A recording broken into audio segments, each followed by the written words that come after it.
Hello guys, you're welcome to my channel. If today is your first time, please subscribe to my channel, share this video with your friends, and give this video a thumbs up if you like the recipe.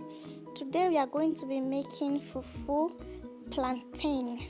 We are going to be using plantain to make fufu. Wow. So the first thing you have to do is to clean your plantain with water and then peel off the skin, as you can see what I am doing right now. After then, you have to place it in a bowl and then cut into pieces before blending it, because you need to blend it with a blender. And make sure you blend it very well. Make sure it is very smooth, and don't add a lot of water so your fufu can come out very well, but you have to add a little water to allow it blend properly so it will not spoil your blender. So after cutting into pieces like this, you blend it.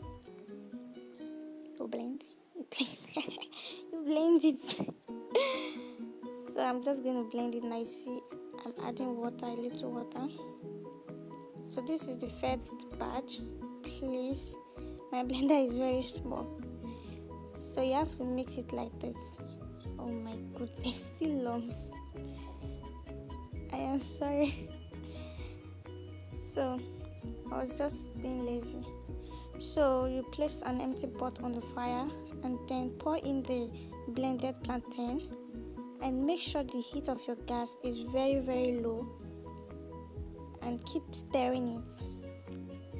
Keep stirring. Yes. So you continue to stir. Don't allow it to burn.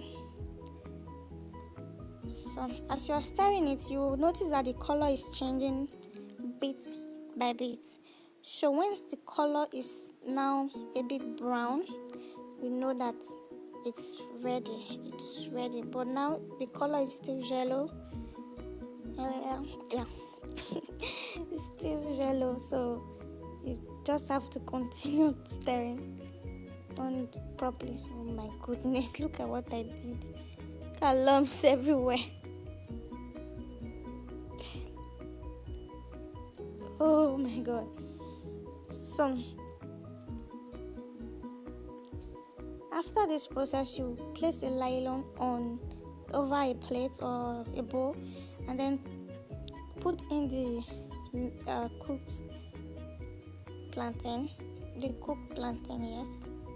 So cover it up with this nylon and place it and put it in the fridge for about 5 to 10 minutes. Depending on how big it is. Put in a fridge.